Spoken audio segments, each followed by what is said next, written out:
cloud, and then we're gonna go ahead and live stream. So let me see. All right.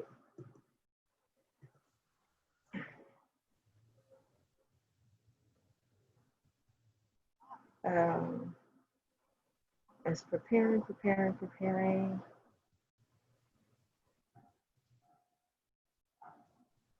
And then if anybody else joins in, okay. All right, so here we are. Here's everybody. Mine says preparing. Does that mean it's still preparing? No, it should already be on my end. I see it already going. I'm doing the preview. So I'm just typing in what this is. Corner chat. Um, so if you guys have anybody that's watching us via Facebook, let them know there's at least a 20 or 30-second delay as we go. That way, if they have questions and stuff, I'm not going to see it right offhand. Okay. A little bit. Oh, that's not what I want to do. Mental health. Huh? Chat. Yes. Can you hear me? Yeah, I can hear you. Yeah, Okay. okay. Okay. So let me pick this.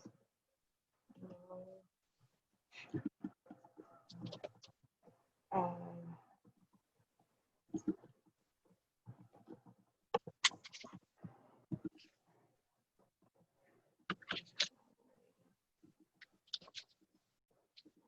all right. So we're about to go live right now. And here we go.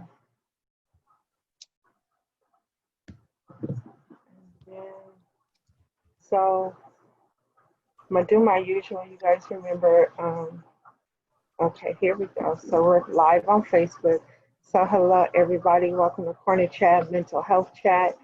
I am very thankful that everybody is here. I'm able to join. We are streaming from Zoom via Zoom. So the webinar has already been posted. If you guys still want to join in, you are welcome to do so. If you are watching us via Facebook, know that I have my phone here.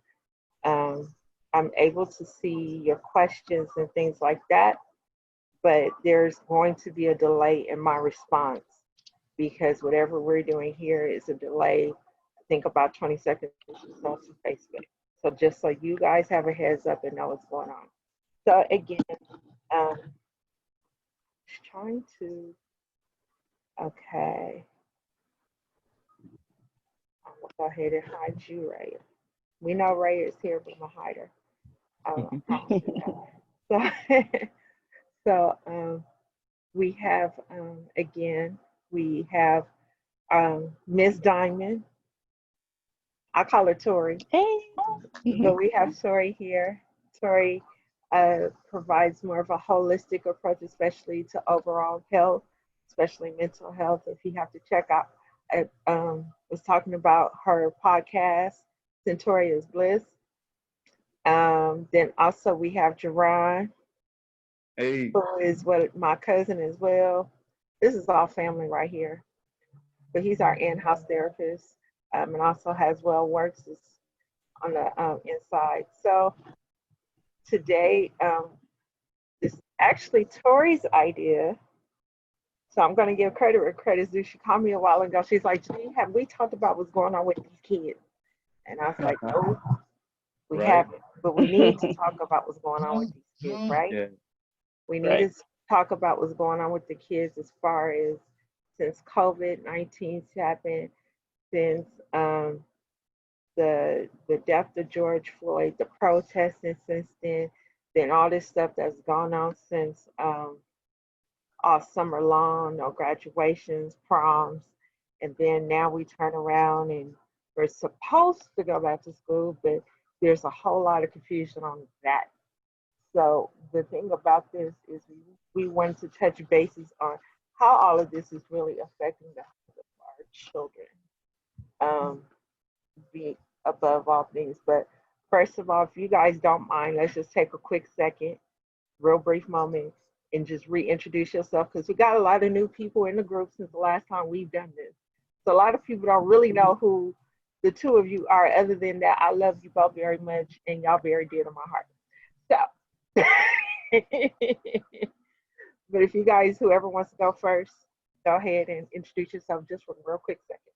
Ladies first. Ah. I'm a All right. gentleman, so you know. So to all the new people that are just now joining the corner chat with Miss Jeannine, my name is Scentoria Diamond.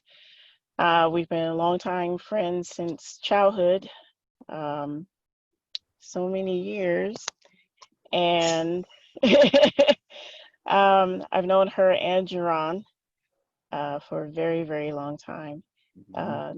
Very good-hearted people, very loving, and we all just grew up on the same principle, with our families. Um, love each other as much as you love yourself as well. So I we've all moved around. I've moved around from LA. I was born and raised in LA. And then eventually came to the Inland Empire, San Bernardino County. Now I'm in the desert, and I'm just gonna leave it at that. I'm in the desert, and it's super hot, but it took some getting used to. But I began the process of my own personal healing and growth after going through some personal, trying to get over my own personal triumphs with my own health. And I just kind of decided to look more inward spiritually so that way I can see where the healing was needed. And it kind of also pushed out creating a podcast. And the podcast is centered around mental, physical health, especially since we started quarantine at home. I decided to put that together to kind of give people a peace of mind as well as making sure they're tending to themselves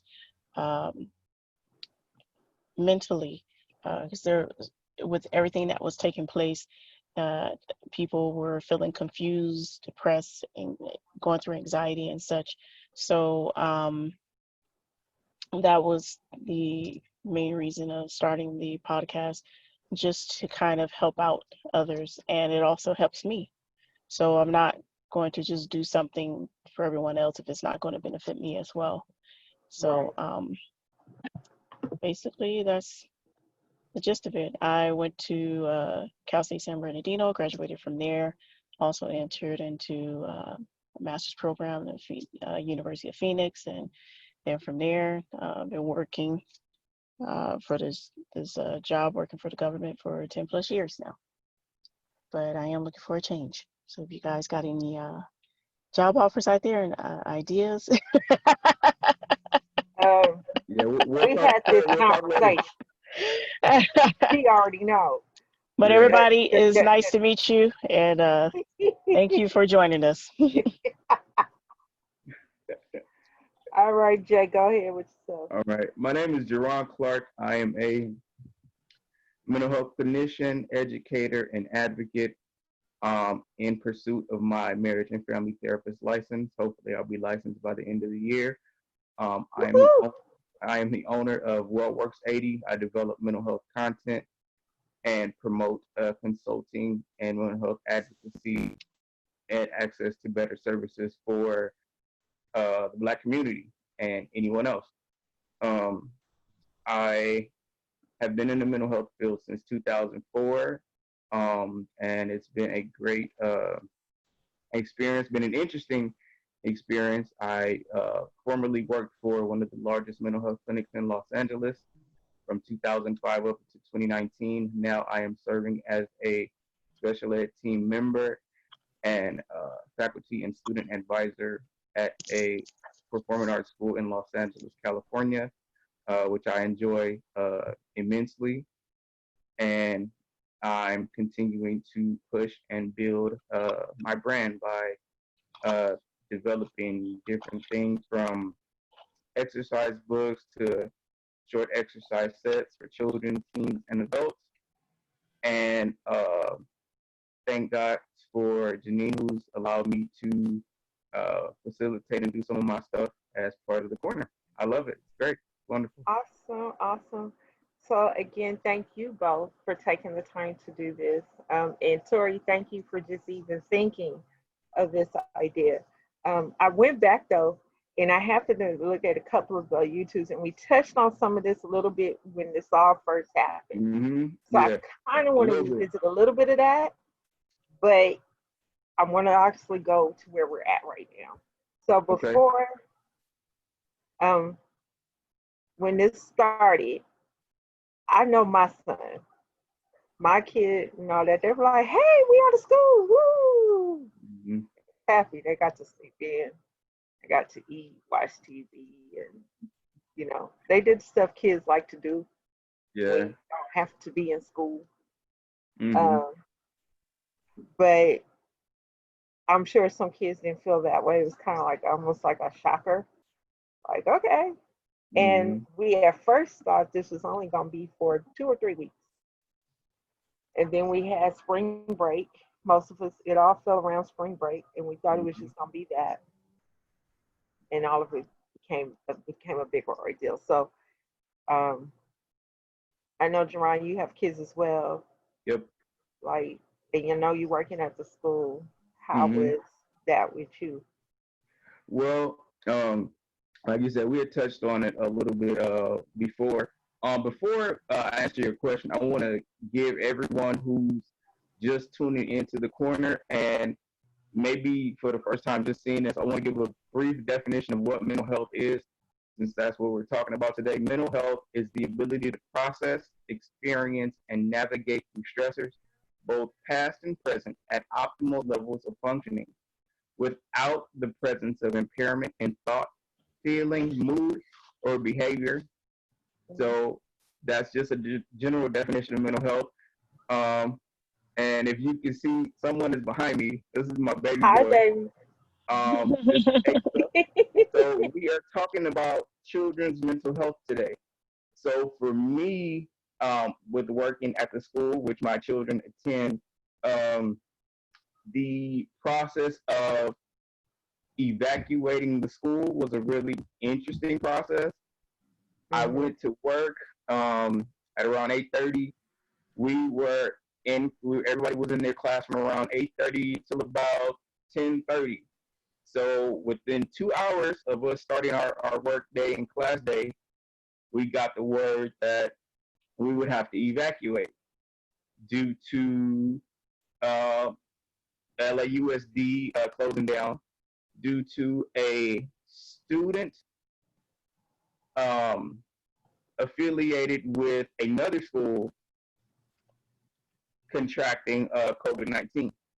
So that's how it went down. So within, let's say, like I said, within about 2 hours of us starting our working class day, there were parents basically that swarmed the school, picking up their kids and everybody leaving, and it was just a really interesting thing for us and for me. I hadn't started working at the school. I'd only been at the school for like 2 months. I started in January. So in between that, helping students evacuate, explaining to parents the situation, um, prepping things for spring break activities for the students, because, like you said, we didn't expect to be in quarantine for some odd months. So it was a really interesting time and interesting situation for us. We were they rolled back our spring break. So the Friday that we evacuated, after Mm-hmm. the Friday that we evacuated, the week after that, we were supposed to have one more week of school, but they pushed our spring break up to the following week.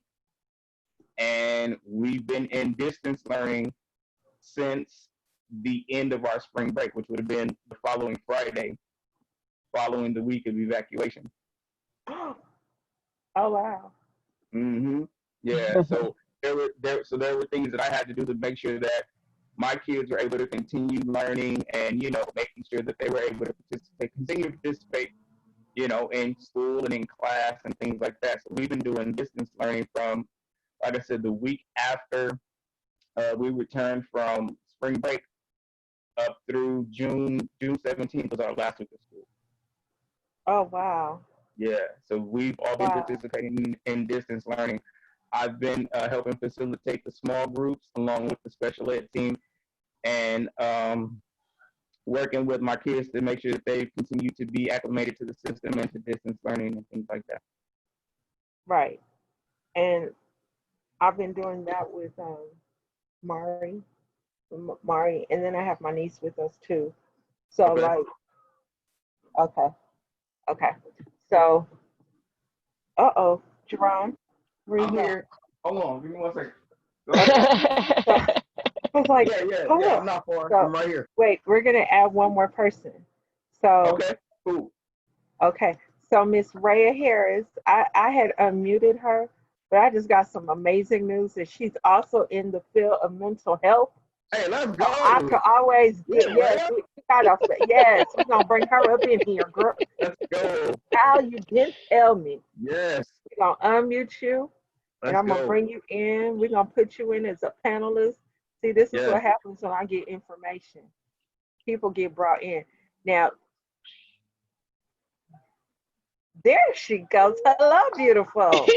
Hey guys, how are you? See, I didn't know all this. See, now I know. My niece is here, as you can see. Well, look, if she wants to get in on it too, she can. But this is wonderful. The more we have, the better. So, I was just made informed that you are also in mental health. Can you tell us a little bit more about you? Oh yeah, I went to school for marriage and family therapy.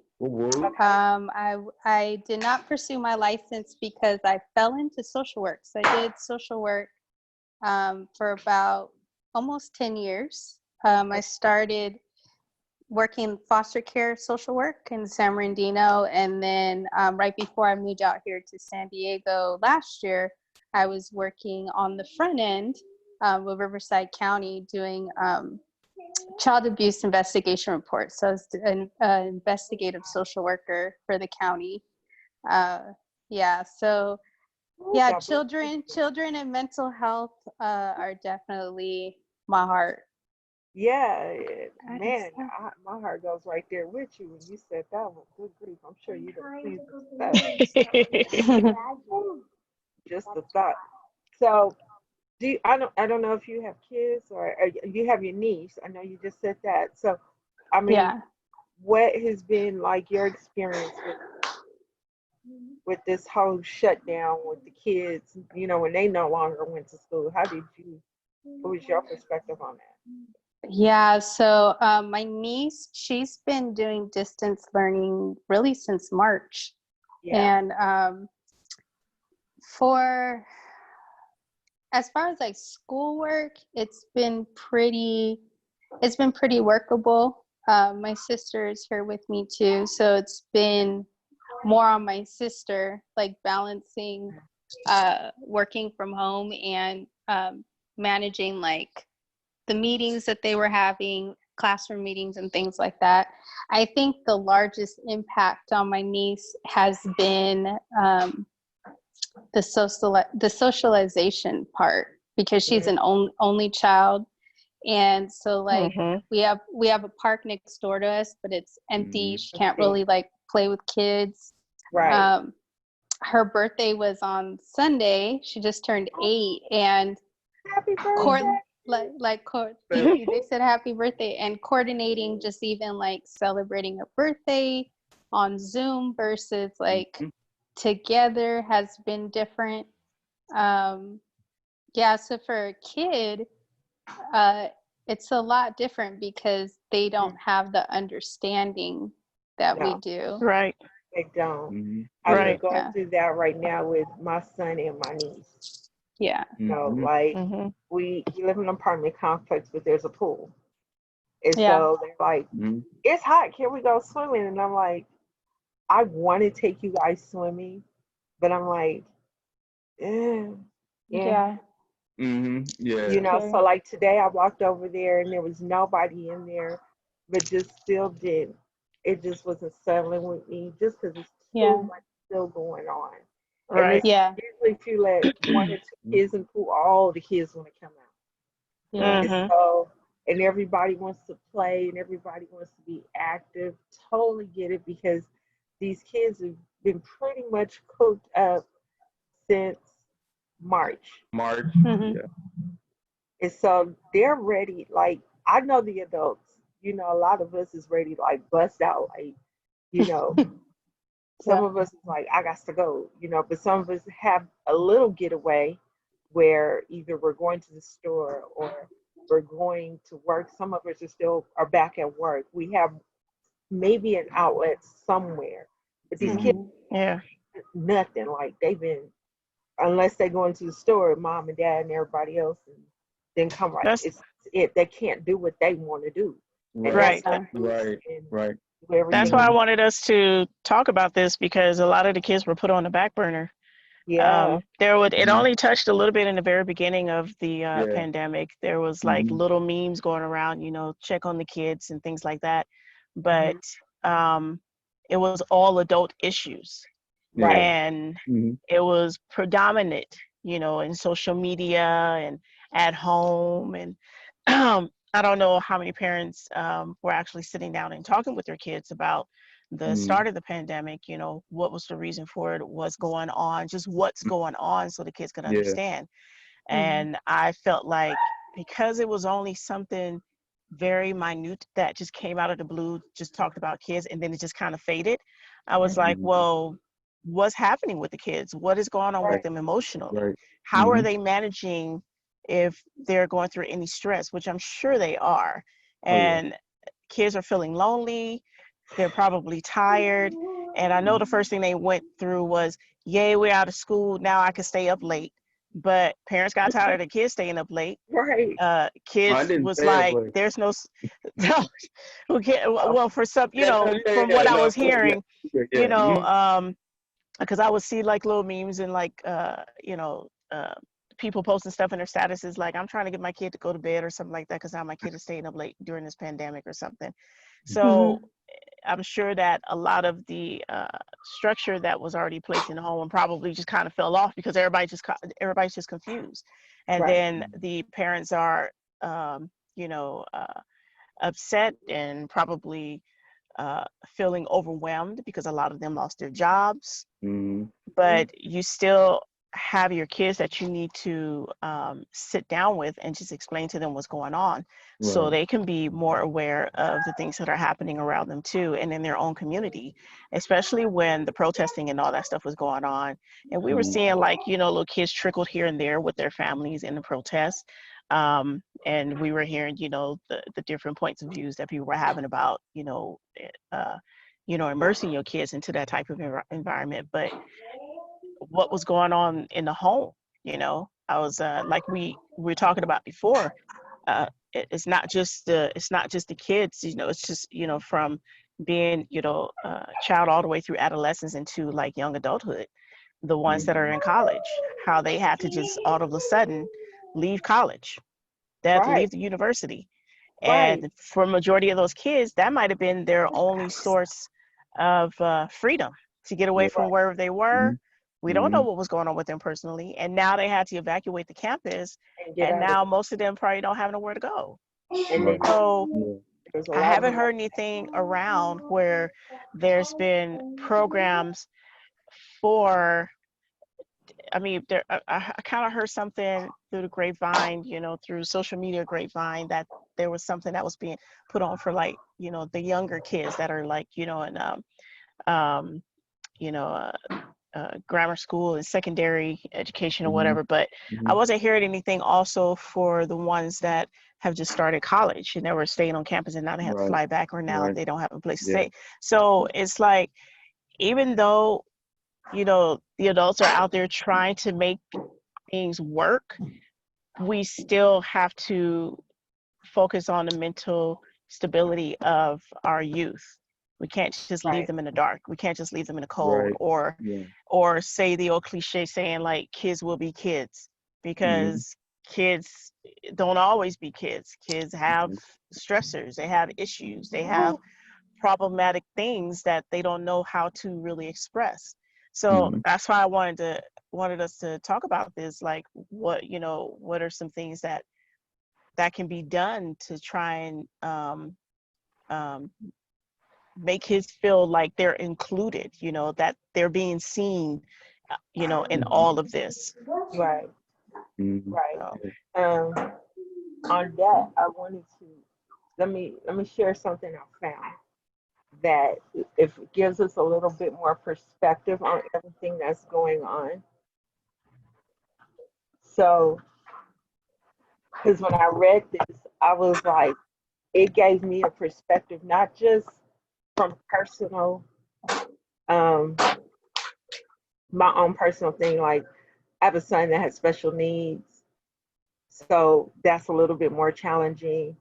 He's not, um, he's high functioning autistic, but he's not to a point where like he doesn't some things he understands, some things he doesn't. You'll look at him and be around, think he's a normal kid, but then you'll pay attention, like, oh, there it goes. That's when it basically turns back.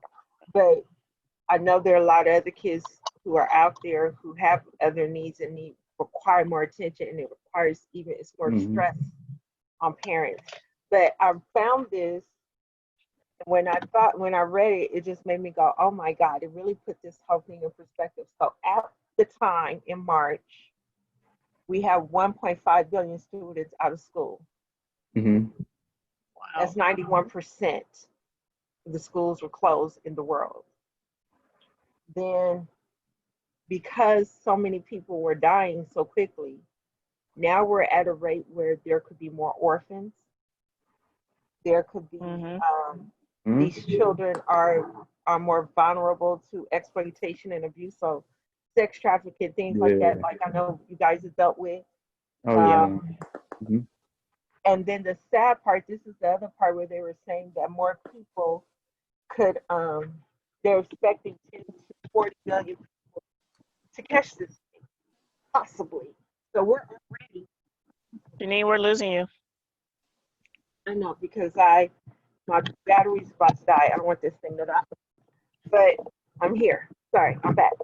But it was saying about 10 to 40 million people could catch this thing. And so you have to think about who are the guardians, the parents, the people that are taking care of kids. So somewhere out of that, you still have a high factor of a risk of more orphans and more children being in a position where they're more on an already strained system. That's what I was thinking about. Because you have a lot of kids already who are in orphans already in the system, already probably in the detention centers. You have already a lot of stuff going on when kids are already in stressful situations. So losing a parent, losing the support, losing that because of this is even more of a stressor. And then just trying to deal with what could have been your everyday life of going to school, hanging out, socializing, where maybe your one outlet to get away from whatever was bothering you, or just even having regular fun, learning, being in that type of environment is all taken away. So now here, these kids, I know there have been more suicides among children. I know more kids have been, depressed, stress, anxiety. I just explained, my son and my niece, they want to get out of it and they want to do stuff, but it's just like, Mario standing in the room like, yeah, we can't do it because of this dang on COVID-19. It's just kind of making a big old announcement about it. But when I was reading these things, it kind of put a lot of stuff in perspective for me, to where this is truly a large number of children that are really are put in a really bad predicament, and we just totally ignored it. I mean, 1.5 billion is a lot. Now, what I was also reading is that in other countries, there were because the cases have dropped, they did open schools. So in some other countries, they have open schools and they've taken precautions, but because the numbers are lower and they're not getting as high a number of cases. But here in America, you already know what's going on. There's a whole lot of confusion. Numbers are still growing. People are fighting. It's a whole lot of confusion. It's a lot of, we're at this point now where, you know, obviously this time of year, parents and everybody getting ready to go back to school, but we can't do that. And so now we're arguing about opening schools. So, you know, I just got a phone call even before getting on here. The school calling me and said, we're going to do distance learning. And I'm like, fine. Because me as a parent, I've had issues health-wise with Amari. I don't feel comfortable with sending him to school, and he's had a history of seizures. To me, that's putting him at a risk. So I don't know. With all that, I don't know. What do you guys think? Because to me, those are high numbers. But then with the same time, we want to reopen schools. But then one of the things I also read was that the reason why they closed was because there were outbreaks at different schools because some children caught it. And although they could get better, I recognize more people got better than people have died. Just the fact of having to go through this virus is no joke. So if it's hard on an adult, just imagine how hard it'd be on a little bitty one. So I don't know. You guys tell me what you guys think. What should we be opening schools? Should we be planning it? What should we do? What do y'all? Well, like we had, you know, I know we had talked about it a little bit yesterday. I was saying that reopening schools is a definite high risk situation due to one of the facts that children get sick quite often and carry germs. So I can guarantee you, if any school were to reopen within a week or two of the school opening, some kid is going to get sick. Right. And, you know, nobody will necessarily know what the kid is sick from. Could be a regular cold, could be flu, could be something else. And those germs are going to spread. Right. And then what's the school going to do once they find out that the kid is sick? What are they going to do? What are they going to have the kids do? What are they going to have the rest of the students do? Because they've all been exposed to, you know, whatever the germs are. So opening the school was definitely a risky situation because we are in a state of pandemic. So I think it will be best for, you know, schools to continue distance learning and make sure that their students have the necessary tools to continue distance learning and get acclimated to a distance learning system. What about you two ladies? One of you guys want to jump in? What do you guys think? I think it's a catch-22 situation because my social work mind wants to say, with schools being closed, I understand the concern because those eyes that were on those kids are not there anymore. So like families are not going to be self-reporting child abuse going on in the home. And I know from friends that are still working in the county, like they've had to modify how they investigate those reports because of, you know, they also have to protect themselves, and the social workers are also risk because they're going from home to home. And so like if you catch it at one home, you could possibly be spreading it to another home. So I know like a lot of face-to-face visits are now like Zoom calls and things like that, which is it's not good. it just made like I'm trying to figure out it's like I feel like if you Zoom call, it's a lot of stuff you can hide. It's definitely like I my heart goes out to people that are still in that field because it's a hard season to navigate through and still keeping kids safe. But then on the other hand, just like Jarron said, like the practicality of it is, you know, schools kids get lice, and you know, so if it's like, if lice can spread like that, and whole classrooms, you know, shut down, or kids have to go into quarantine because of lice. I mean, now we have a virus that is so different depending on who. You have some people that are asymptomatic, so they're walking around here not having any symptoms and not knowing it. You have some people that it's manifesting almost like a bad flu, and they're recovering. And then you have some people, you know, on the other end of the spectrum that aren't so lucky. And so because we know so little about, you know, this virus, I would agree with Jarron that it's to err on the air of caution would be to keep kids. I mean, if they're closing down businesses, why would we be okay with kids going to school? Exactly. You know? Right, exactly. Wait, no, the better one They're is closing even down this, businesses. even in the past 24 hours. If we're thinking about trying to postpone the election, right, why in the heck would I send my kids to school? Right. Yeah, make it make sense. Exactly. None of it makes sense. That's my biggest thing, because I'm like, okay, wait a minute. There's way too much confusion. You know, the distance learning has been on the platform for a long time anyway, in education. So the fact that they wanted to use this as the excuse to make all schools distance learning is like, okay, well, whatever. Like, this could have been done a long time ago. Some kids were already doing online classes that were in high school already. Charter schools, a lot of charter schools were online. So it's never been where it couldn't be made possible to do.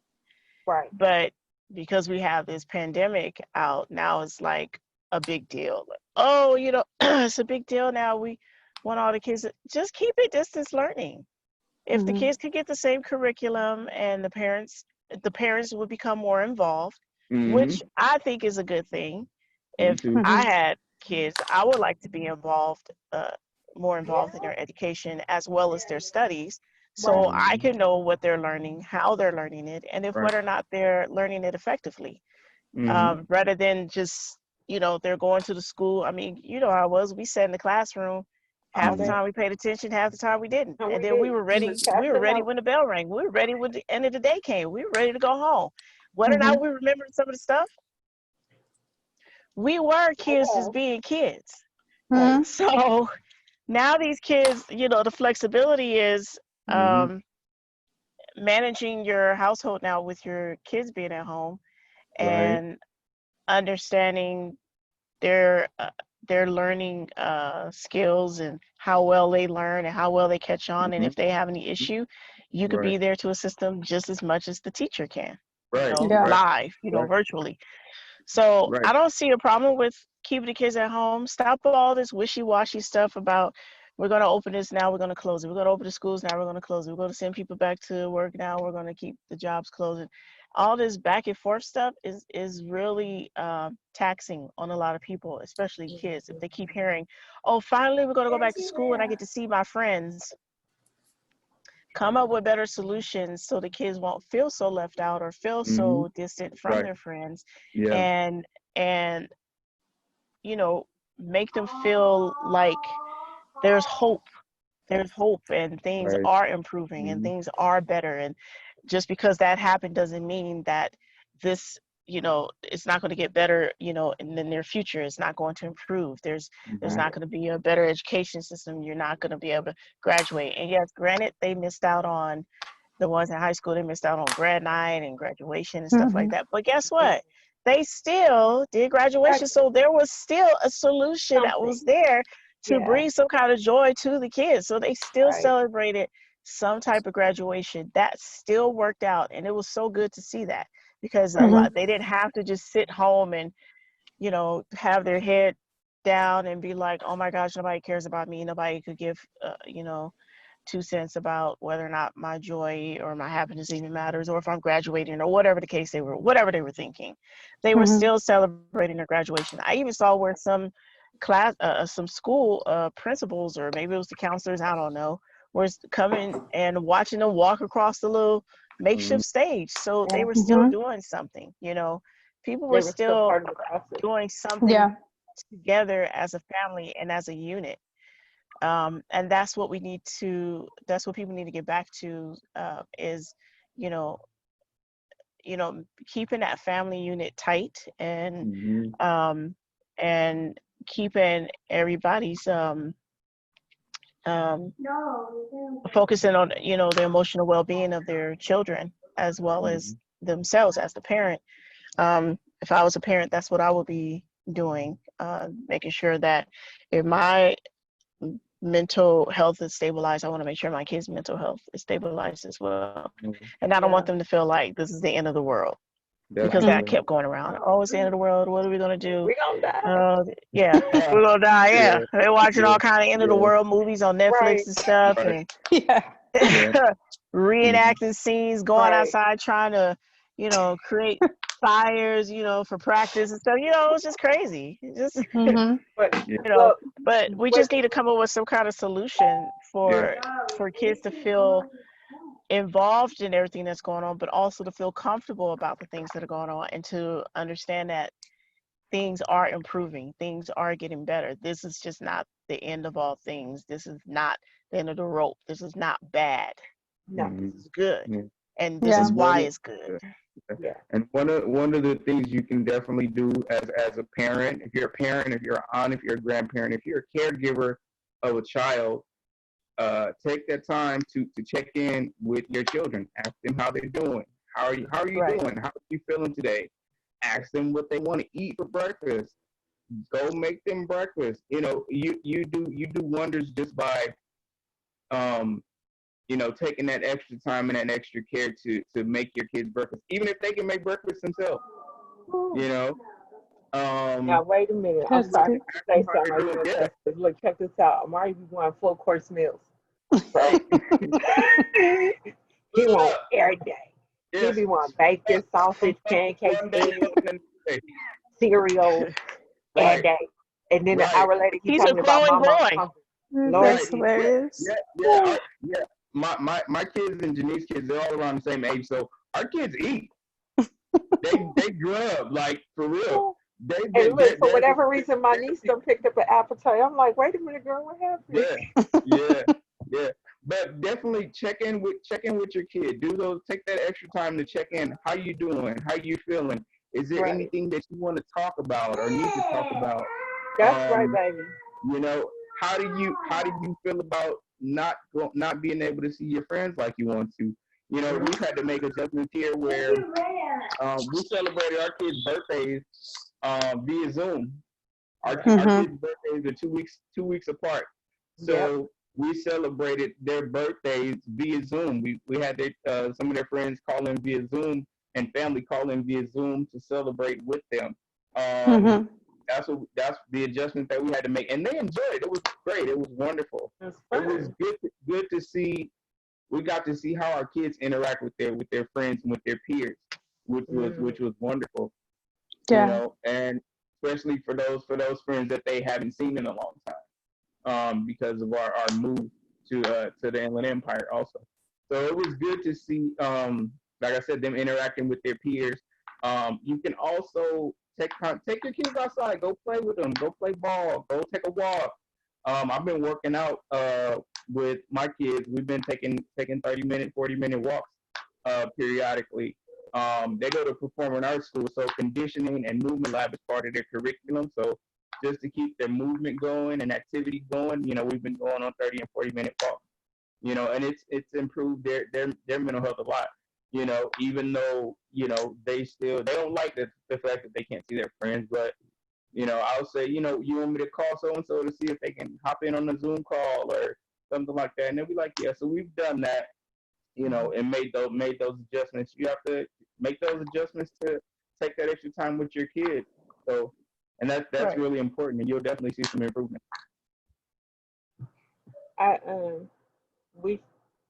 I think the blessing for me on our end is just that I stay with family right now, so that the other family, because Amari is the only child Yeah. for me, and so having someone here to play with has been what probably is keeping him a little balanced, a little sane, and not going so much.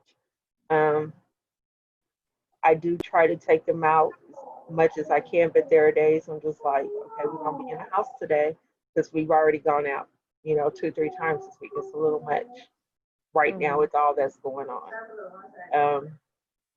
So there's that part, but at the same time,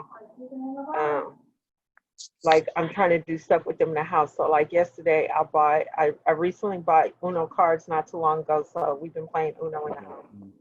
And then I bought a deck of cards, and they were shocked that I bought them. They were like, "You bought a deck of cards?" I was like, "Yeah." They were like, "For what?" I said, "Oh, we're gonna play Goldfish. We're gonna play I Declare War."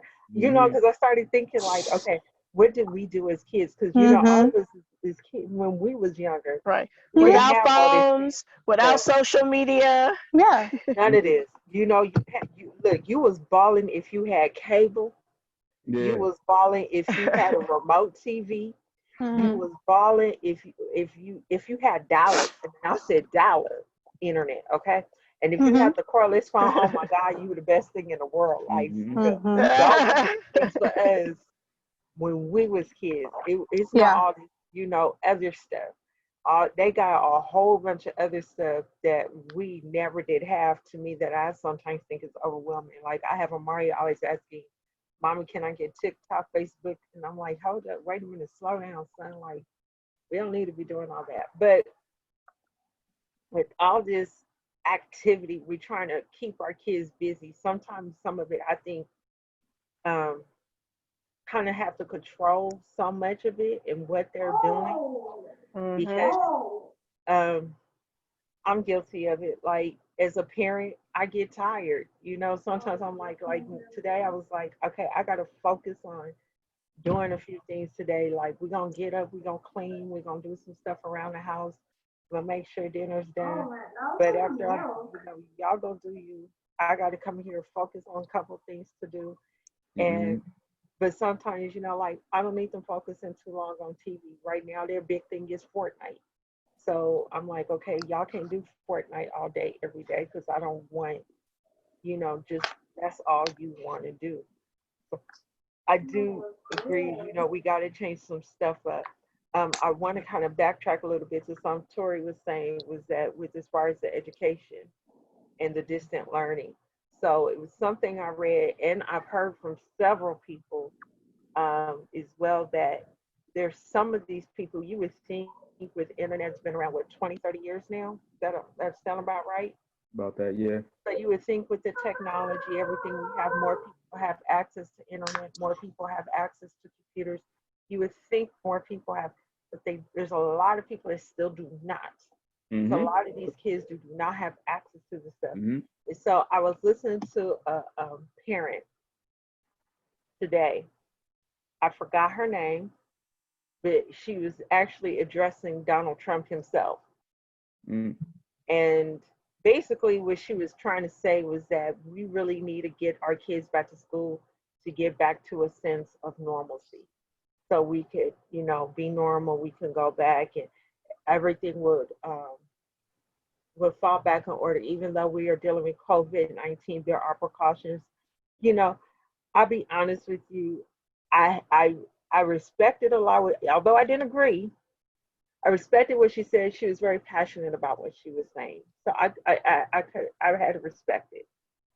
Of course, there was that response. He was like, "What a great mom," and that was it. And I was like, "Huh, can't deal with those responses."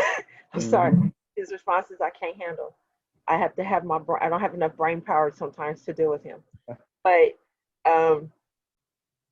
But what the thing she was saying, there are a lot of parents that feel that way. They feel like, okay, let's get back to a sense of normalcy. There's some parents that are like, we don't have access to this, so let's put our kids back into school. There are a lot of parents who are fearful of their kids falling behind. I know that's a very big thing because they're not getting that consistent um, education like they were at one point in time. They're spending maybe an hour, maybe the max two online, and then they're doing so much homework and that's it. They're not really getting that consistent work like they once was getting before. So a lot of parents are worrying that their kids are not going to get up to par or be where they need to be at their grade level so they can exceed and get to where they need to be. They're fearful they're not going to graduate, not get high school, college, so on and so forth. And to me, I think those are when I didn't think about that, and I should have, but it's something that when you look at that big picture, you kind of go, whoa, that is something I should be concerned about. I know with Amari has special, he has occupational therapy. Amari hasn't had occupational therapy since March. He hasn't had speech therapy since March. There's certain therapies that Amari requires that help him with his learning that he does not have. So I know it's been a hindrance for him as well.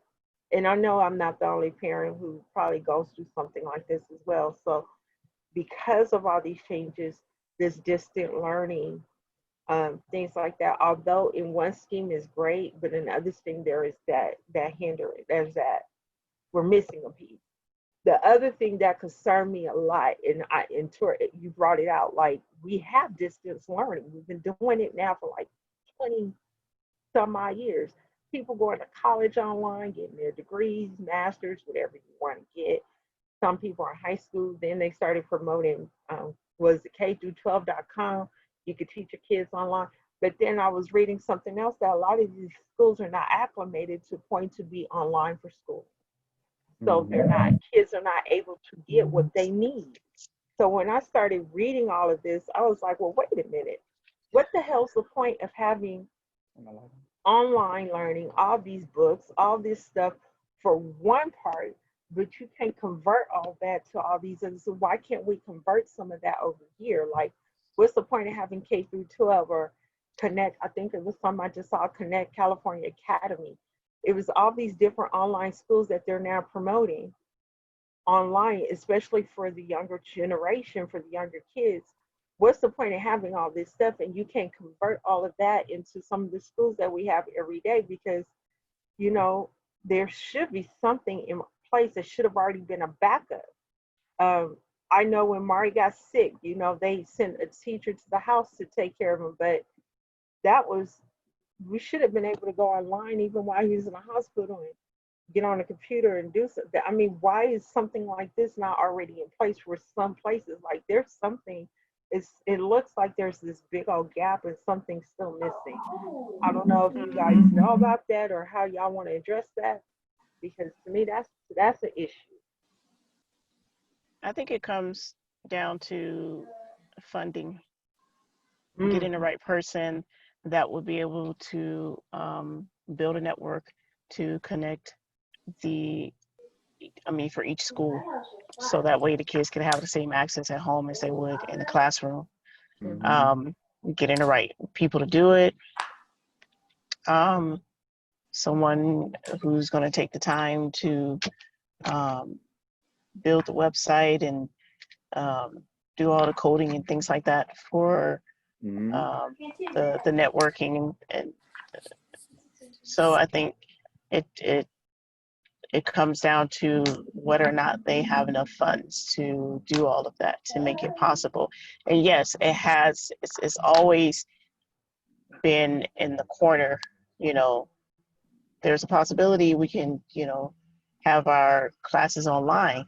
That's never been a problem. I mean, we were all doing stuff online as soon as we graduated, before we graduated out of high school and into college. So I don't see why it wouldn't be possible, but it does take some dedication, and it also takes some scouting to see who's available to do what they want the school to do, and how well thought out will the process be so that it could be effective enough to teach the same curriculum to the kids at home as they will learn it in the classroom, if not better, you know. Right.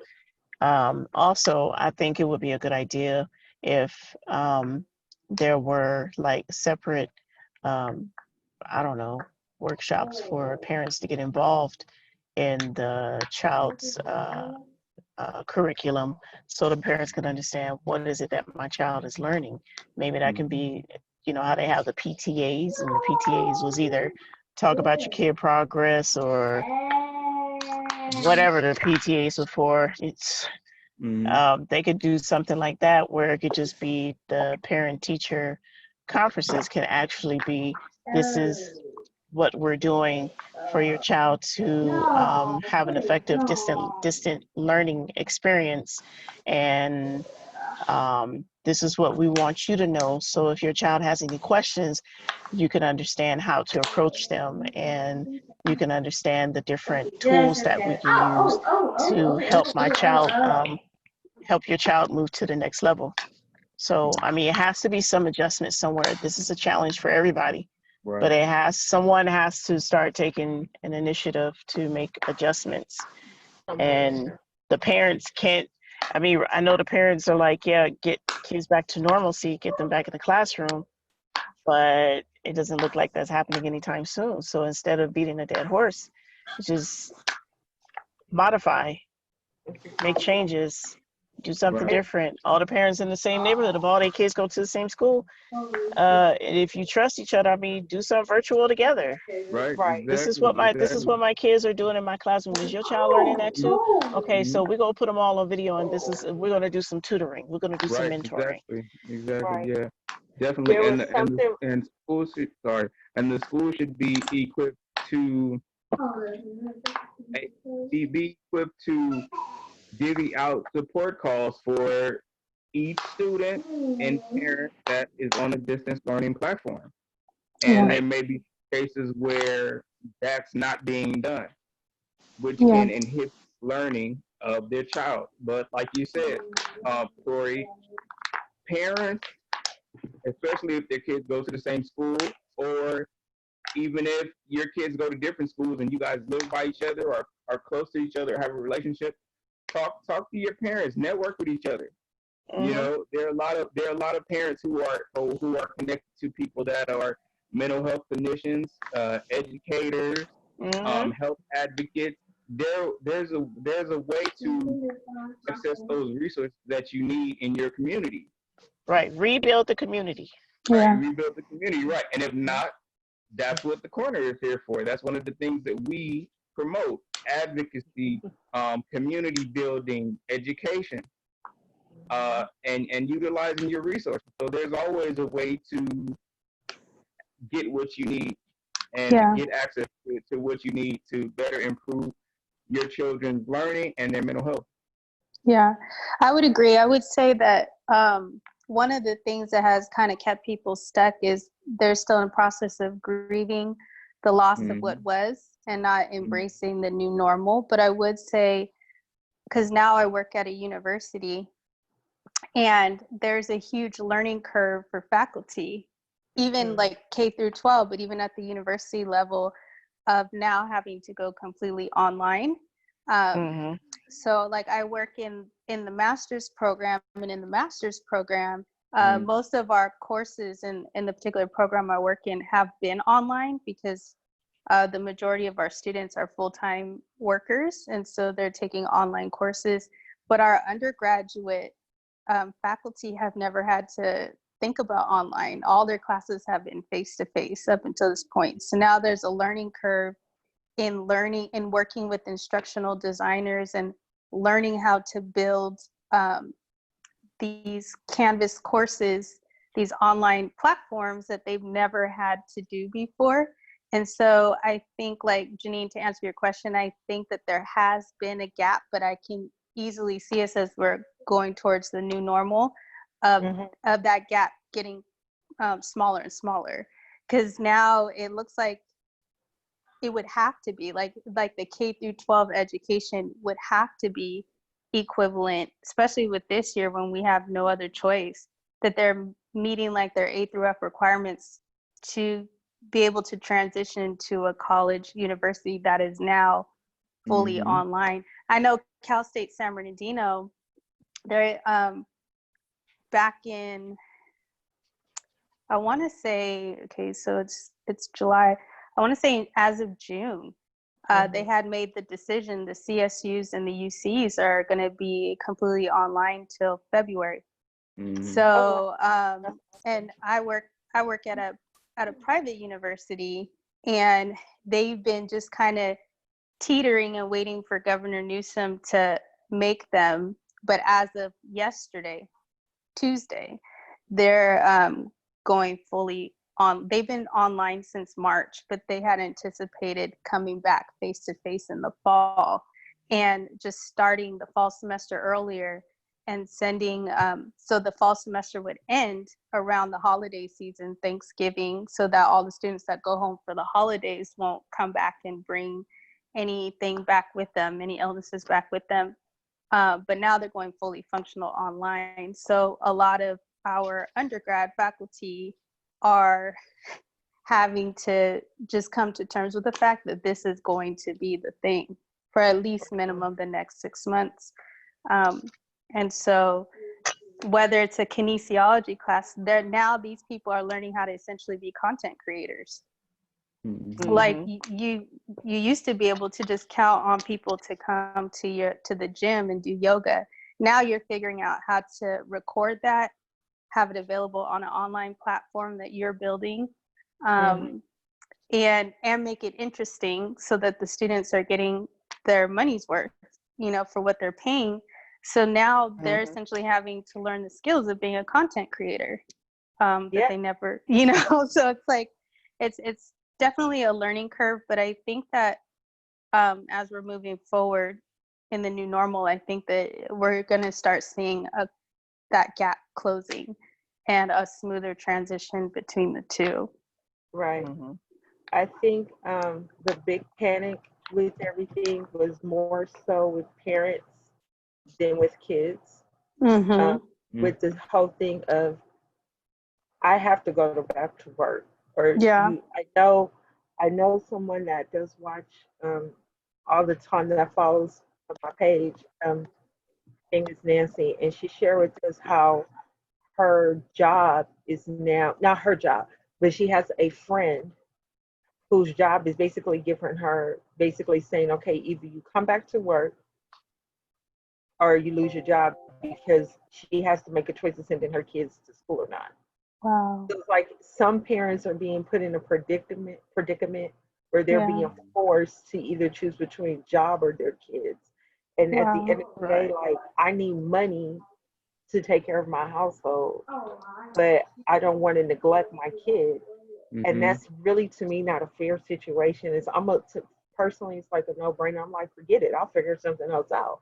Right. That's kind of how I am. But at the same time, when you're probably maybe the only breadwinner, or maybe your household really depends on both of your incomes, depending on how your family dynamic is set up, it's a stressful thing. So I think that's part of why you have some parents screaming, send them back, because they're being forced. And then there are some parents that are probably screaming that because there are other issues that they're seeing going on with their kids, where they're like, we don't see the big deal. And then plus of the amount of confusion as far as what's real, what's not. You have people that are screaming, saying, let them go back. But if you really kind of step back, like I said, and take a look at the whole thing, this is not something we want to play with. Like when we're looking at businesses and things like that, that they still want to keep shut down. These are things that involve grown people. Why are we not treating that on the same level as our children, if not more so important? Because these kids here, they're going to go, I could just imagine kids going to school. They haven't seen each other since March. So they're going to run a hug and run and, hey, I haven't seen you, and stuff like that. And they ain't going to be thinking about no face mask. They're not going to think about social distancing. And then don't let them see their favorite teacher or something. And they're going to want to rug the head teacher. And the teacher's going to have to be like, no, we got to keep it like, come on. All of this. That in itself, I would think would be another mental issue for kids, because that's a shocker. I can't embrace and interact with the people I've been dealing with all this time now. You're not going to let me do what I'm used to doing. So I think the distance thing right now is good, especially so we can figure something out and numbers out. Then maybe we can start talking about going back to school and getting back to that. But this will be better for in my eyes. I think it's better.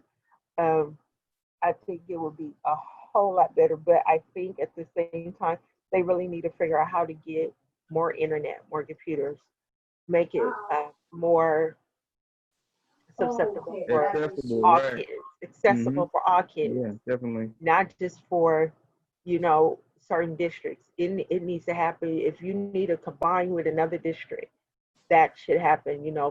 It shouldn't have to Oh worry yeah. about. Right. Yeah, Right. because that's when you have one district here, but the district next door doesn't have what this district over here has because the funds are there. Mm-hmm. Or like you said, some we need to figure out the money. Well, then unfortunately we have a wonderful Secretary of Education right now, hmm, who's cutting a lot of stuff. Right. Mhm. Right. And it's cutting a lot of stuff that was helpful to our kids Right. Mhm. that is probably more in need than it was before. Like I get we needed the charter schools and stuff, certain schools need stuff, but what about the regular public schools? They don't have that. They don't have access like they really need. And then you have schools that are in poverty communities. Mm-hmm. Mhm. The money's Right. not going to those schools. Like they were already struggling just to get a book. Right. Mm-hmm. They're still Yeah, probably, it's it's a true. lot of them that probably have books that are 30, 40 plus years when we was kids. And Yeah. those books ain't even up to code. So it's just like, if they were struggling with that, how is it that we can bring them up to speed to get them to where they need to be? We need Yeah. to start thinking about that on that level. That's where I really get concerned because kids that are in low income areas Right. that are in poverty, so those are the kids I'm even more concerned about because those are kids I'm more concerned that they are really going to fall behind because unfortunately they were already behind. And so you're gonna. It was. This is my one biggest concern is that these are kids that they're gonna fall behind. They may not go back to school. Mm-hmm. They're not gonna want to do the because I don't have access to distant learning. I don't have access to a computer. I don't have access to an Mm-hmm. internet. So what I got? I'm off all year long. Mhm. So what's the point? Yeah. Or You even a know, library right now. our Right. Right. libraries are Right. Right. closed, Libraries on. They're all Yeah. and that closed. used to be the Yeah. lifesaver right there. Right. Mm-hmm. Yeah. Well, they opened a library out Which here, one? which I didn't know, but Okay. Oh, they have okay. limited hours. So Oh, that okay. might be something that people want to look into in their Okay. Right. community to see if some Um, libraries have reopened. But they're only the one that I go to is only Tuesday through Friday, I think, Mm-hmm. or Tuesday through Saturday or something like that, and they're only open from like 11 to 6. Oh, but okay. that's Okay. And I that's was so like, oh, I convenient. said, oh, I didn't even know that you guys were open. Like, you didn't send out an email or a letter or anything like that. They were like, oh, yeah, we opened Mm-hmm. like the last week of June. So, yeah, that might be something parents want to look into. Yeah. And get your And kids, then get too. some books. Yeah. Yeah. Teach And them I how then to too. teach I my know garden. kids there are Target. Sorry. I know that there are different. I can try to find some resources for maybe low cost or free internet. I know there's one Yeah. resource that I know about. And I'll post it in the corner once I That find would the be good. information. I'll post it in the corner and I'll post it on my page underneath the mental health chat flyer too. So if anyone needs resources for free internet, that they'll have the information. I just have to find the sheet that I had it on, but I'll definitely post that. But yeah, there are definitely ways to get around the mountain, so to speak. Yeah. And the time where we as parents, as educators, as clinicians, as holistic advocates, we need to rally around each other, rally around our kids, check in on them. If anyone needs a resource, we may have to be that resource for them for whatever they need. You know. I wanted to bring up a point too, Raya, you touched on it earlier. because it is a concern as well as far as our mental health for our children. Mm-hmm. We have kids that are in homes that aren't healthy, dealing with child abuse. They're already dealing probably with some sort of depression, anxiety, things like that. But then we have kids that are in bad situations, period. Yep. And they really may not have an outlet. It's sad to say. I know you just said earlier you have friends that were in the field of social work that FaceTiming or Zoom, however it is, that's how they communicated. You know, this is all you see of us right now. You just see what you see behind me. So, Right. you know, it could be over here and I could say they're over here, but something could be wrong with that kid over there, but I don't Yeah. see what's going on. Yeah. Suggestions, either you or Jarron or anything you guys could tell me, like, what do we do with these kids? Because with all this already, they were already in a situation before this, Yeah. you know, and probably trying to scream for help on one way or another and was probably starting to get it. And now certainly is gone. And now their situation has probably become, it's possible it could have come worse. And pray to God, hopefully some of it's come better. I don't know. None of us will really know until we're in there. What do you guys suggest? Go ahead. I was gonna say it's the answer is a little bit complicated just because of the season that we're in. Like the surface answer would be, now that we're all home, knowing your neighbor, right? Because the schools were the ones to put their eyes. So like if a kid, when I was working social work, I would say about 85% of our mandated reporters that were making reports were the schools, you know, because they were picking up on behavior, or the kids were showing up with a bruise that wasn't there before, or acting out behaviors, and that's how we got involved. It was either like the schools or the hospitals were the majority, and then every so often you have like a family member or neighbor. And but then the shut-in has created where it's harder to get to know your neighbor because you're concerned about your family's home and keeping them safe. And so I would just say the only thing we can do is, you know, just keep our eyes open. If you have like a kid that's like sitting on the block a lot, outside a lot right now, and just like how Jarron was mentioning, the approach we would have with our kids, you know, just checking in with them, asking them how they're doing, picking up on some of those cues, just being present. That's usually when you can get information out. The social workers are still out there, you know, as long as the reports are coming in, they're still investigating and they're still working. But the reality just is that there's probably less of some things, and then there are some things that are probably escalating. I'm sure domestic violence is escalating because now there's no outlet. The parents are stuck in the house and fights, and then, you know, cops get involved because that's something a little bit more obvious when there's a domestic violence altercation. But what we wouldn't know is a sexual abuse incident that's happening that's, you know, hidden. We wouldn't know a kid that is suffering with depression and has suicidal ideation. Like we wouldn't know. Those are the things that like we just have to be more present when we do see them, and at least like ask how they're doing. Jarron, do you have any suggestions? I'll say this, and we've said this since we started Corner Chat. For those of you who are watching or maybe catching this on the replay, if you yourself or anyone you know is in a domestic violence situation, do not suffer in silence. Call 911. If you're watching this, you can also reach out to myself or Jeannine. Raaya, you could possibly make yourself available too, just for check-in, just because you're a mental health professional also, and Tori also. So if you're watching this and you or someone you know is in a domestic violence situation, please reach out to one of us or call 911, and we'll figure something out to get you some resources and to make sure that your personal safety maintained.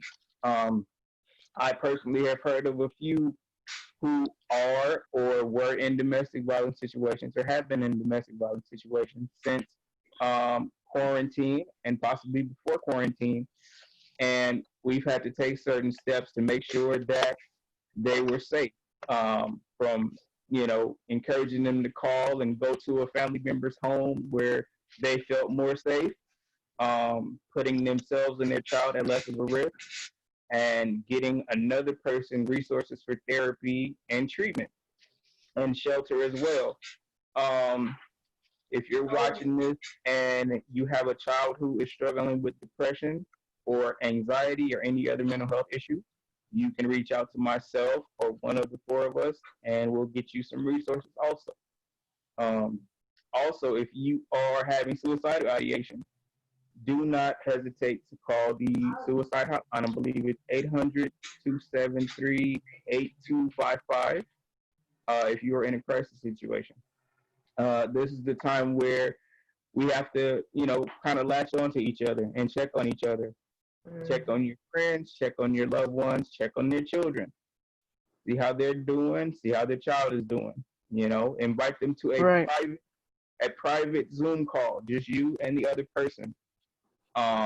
If there's a situation where a friend may be in danger or a child may be in danger, and you may have to be the point person to help them get the necessary help or get them to the place that they need to go, make sure you wear your mask and go with them to get those services. That's good. That's good. Any other? So, I'm sorry. I'm sorry. I disappeared for a second for whatever reason. My computer froze, and then and I'm back. What did you miss? So I heard everything. Okay, cool. Okay, But sure. I heard everything. So Okay, just cool. real quick. But you guys, that was good advice. I really want people, these kids, especially if there are older kids that are watching this. Mm-hmm. I know a lot of young kids have Facebook. I know a lot of kids, y'all, a lot of these kids are very computer savvy, Very, very. extremely. Mhm. But even something I just did for Mario, I had explained to him, if, autistic children don't always express their feelings. Mm-hmm. So I'm always trying to encourage him to just say how he feels and things like that. So I said, okay, I'll tell you what, either do a video blog. So he has an iPad. So I'm like, you could get in your iPad and do a video just to say how you feel. Mm-hmm. And because to help him with writing and his cognitive skills and things like that, I got him a journal.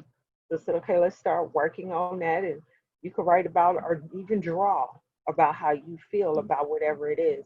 Yep. So those are other things I would suggest for people to do. Yep. It is also a good outlet, playing games, interacting with your kids as much as Yep. possible. Mm-hmm. I know a lot of us are working at home. For me, like I said once before, it was not a huge adjustment for myself because I was already working at home.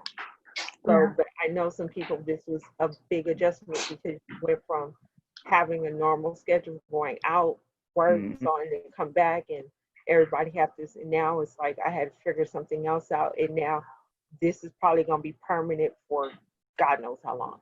Right. So, yeah. Right. At the end of this, I'm always going to say my first thing is always check with you, self-examine you. Mm-hmm. Self-examine. If you have somebody you with, check with them, but y'all better check with y'all's kids. Right. Because there's a lot of things our kids are not. There are things I've even found out by my own that I've learned how he was feeling about different things, and I find out later, and then he and I have to have a talk, and he's like, "Mommy, I didn't know, and I wasn't sure how you would react." He was more concerned about my feelings and how I would respond, and it was his way of trying to protect me. So, and if you guys have kids, sometimes your kids may not say nothing to you. Make sure if they feel comfortable is okay, and they have a safe place. They know it's safe to talk to you. Right. Create that safe space. Have a safe space. And for those when you know are neighbors, like Jarron, Raaya said earlier, keep a watchful eye on these kids. If you're a neighbor, you know when something's going on funny in somebody's house. There is no way we've all seen it. We've seen kids, you've seen the mom, you've seen some, they coming out and the behavior is just not, uh, it's just something that's off. And we all get Mhm. that gut feeling. Mm. So if you're seeing something, you paying attention, some don't seem right, don't be shocked to just stop by. Hey, I came by to borrow sugar. Do stupid just stuff that you don't do normally as a neighbor, but be neighborly. I know sometimes for some of us that might be not normal, but go out there and just start knocking on doors. How you doing? Are you okay? Just want to check. All this stuff is going on, and try to do those things.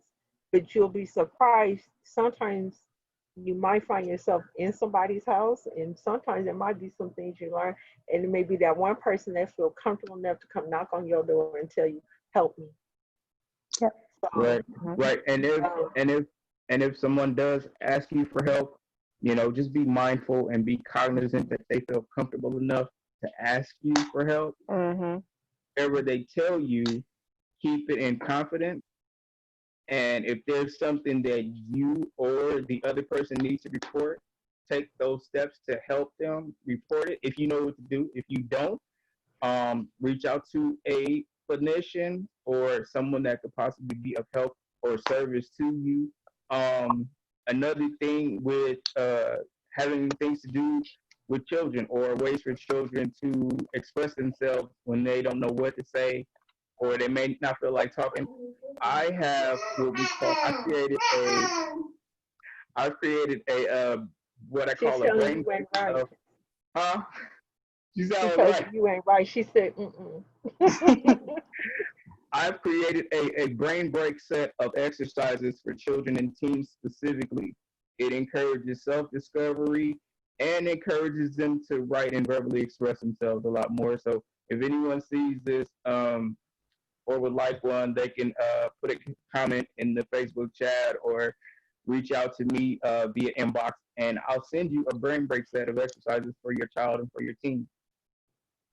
And Awesome. that Send could it be to me That's something they good. could do to help them get their feelings out and learn more about themselves, and you'll learn more about them as well. Awesome. Um, I It's great. know something. I have it here. So here's another one since you talked about, because I found these and I figured it was perfect timing, but I found this for Mari. So it was, if you guys go to knockknockstuff.com, I'm probably promoting somebody else, but it is what it is. But they had different things on there It's all that good, would yeah. be helpful. So you could promote how I feel, and then the name, the date, and in the morning how you feel, and what was Good. it that bothered you, and what do you want to do to make you Yeah, feel better. good. And then at night, the same thing. They have the same type of process. How do I feel at night? How was your day? Tonight, what do you want to dream about? Tomorrow, I look forward to. And then, who do you want to tell good night to? So That's that might be excellent. another way to help kids Yeah. out. Hmm. I'm always just the person I say, if you write it out, you get it out. I tell Mari, when you write it out, once you get it out, express how you feel, and then leave it there. Let it try. Do your best to let it go. If we got to talk about Yeah. it, let's talk about it. But my Yeah. whole thing is really, I'm a person, I guess, because been there, done that, and I know a lot of us as adults have experienced that. There are a lot of things that we harbor from childhood that we do not let go, and they fester into something else, whether it's in your health and your behavior, whatever it is, it comes out some way, shape, or form as we grow. So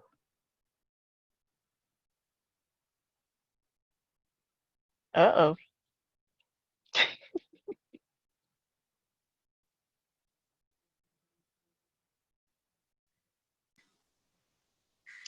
Well, to pick up where Jeannine left off, yes, when you let stuff build up from childhood, and if it festers, it can manifest, into your adulthood, and um, it can transfer um, from your childhood into your adulthood, into your relationships, and so on. Um, but yeah, that's a good idea that she has right there in order for them to write out their feelings and understand what's going on so they can verbally express it. But And she's gone, and I can't hear you, Jarron. Are you talking? Okay, You're here we on go. mute. Sorry about that. Okay, yeah. Oh, where did Jeannine go? Okay, She disappeared, man. okay, yeah. So I definitely think it's a good idea for children to have those outlets. You know, when we were kids, we colored, we drew, you know, did different things, put puzzles together. You know, so definitely it's a good thing for parents to have those things on hand for their children to express themselves. Drawing paper, coloring, journaling, Yeah. putting them together, having conversation just about, you know, what they're feeling or what their experience is with this COVID and quarantine situation. I know we had talked about the protests that were going on. There have been many conversations that myself and my wife have had to have with our children about, you know, just blackness and being perceived as something else when that's not the case due to racism. Yeah. Everything from what it looks like from the inside being here and wanting to go outside and protest, but we can't because we have children that expect us home. You know what I Right. mean? We're doing things to educate our children on what it's like to persevere, you know, while being black, persevere in terms of education, knowledge of self, mental health, you know, and everything like that. So we've had to have those conversations, and we'll continue to have those conversations with our Right. children, you know, and with their peers. You know, they go to school in an environment that's not predominantly black. It's most ethnically diverse, you know, and the population, you know, us, you know, our children are of the smaller population, so they've had to build relationships with, you know, different kids, you Uh huh. know, and we've had to have certain